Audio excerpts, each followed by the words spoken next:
बिहार में कांग्रेस की राज्यव्यापी पलायन रोको नौकरी दो पदयात्रा चल रही है। इसकी शुरुआत रविवार 16 मार्च को हुई, वो भी पश्चिमी चंपारण के भितिहरवा गांधी आश्रम से, जिसका कि आजादी के आंदोलन से गहरा नाता है। गौर करने वाली बात यह भी है कि इस पदयात्रा की अगुवाई कांग्रेस के छात्र संगठन NSUI के राष्ट्रीय प्रभारी कन्हैया कुमार कर रहे हैं। कन्हैया कुमार को राहुल गांधी ने ये जिम्मा सौंपा है। आने वाले दिनों में खुद राहुल गांधी के भी इस यात्रा में शामिल होने की खबरें हैं। इसे बिहार की राजनीति में कई तरह के संकेत माने जा रहे हैं। खास बात यह है कि इस पदयात्रा के जरिए कांग्रेस के पास मुद्दा और चेहरा दोनों युवाओं को लक्ष्य करके तय किए गए हैं। इस पदयात्रा के साथ ही कांग्रेस महागठबंधन में अपने वजूद को दिखाने की भी कोशिश करती दिख रही है। लेकिन इस समय चर्चा यह भी हो रही है कि बिहार में इस साल होने वाले चुनाव के लिए क्या ये यात्रा कन्हैया कुमार की लॉन्चिंग पैड साबित होगी। कन्हैया का चेहरा आगे करके कांग्रेस बिहार में नौजवानों को साधने की जुगत में है। इस यात्रा का मकसद भी रोजगार, पलायन और नौकरी के लिए ही आसपास दिख रहा है। बिहार के चुनावी साल में राजनीतिक दलों का इन दिनों युवाओं को लेकर प्रेम कुछ ज्यादा ही उमड़ पड़ा है। हर कोई युवाओं को साधने का जतन कर रहा है। अभी मार्च महीने की ही शुरुआती हफ्ते की बात है जब राष्ट्रीय जनता दल ने भी पटना में युवा चौपाल का आयोजन किया था, जिसमें शामिल हुए तेजस्वी यादव ने कहा था कि राज्य को थके हुए और सेवानिवृत्त मुख्यमंत्री की जरूरत नहीं है। उन्होंने कार्यक्रम स्थल पर उपस्थित जनसमूह से पूछा कि क्या उन्हें बिहार में 75 वर्षीय मुख्यमंत्री की जरूरत है, तो सभी ने एक स्वर में कहा नहीं।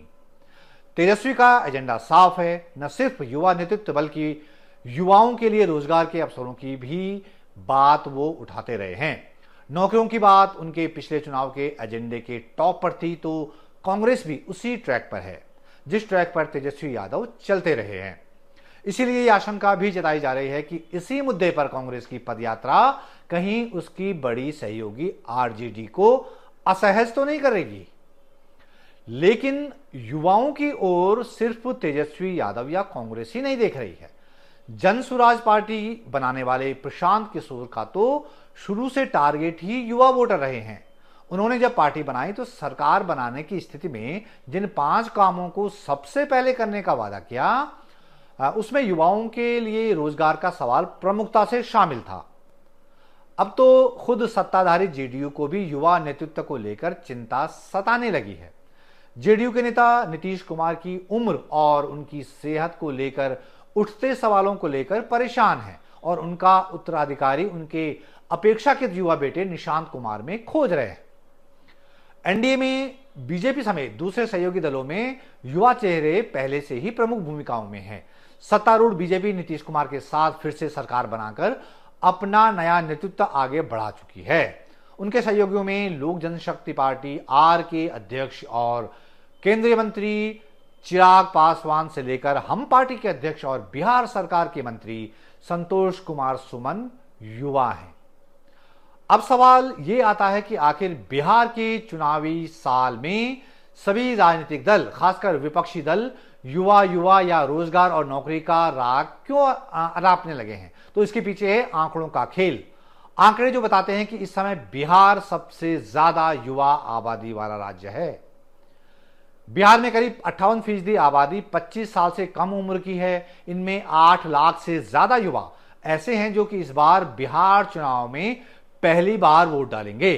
तो अगर तेजस्वी यादव से लेकर कांग्रेस और प्रशांत किशोर तक सब के सब अगर नौकरी और रोजगार के सवाल को प्रमुखता से उठा रहे हैं और कांग्रेस बिहार में कन्हैया कुमार के नेतृत्व में युवा नेतृत्व को आगे बढ़ा रही है, तो इसके राजनीतिक मायने समझे जा सकते हैं।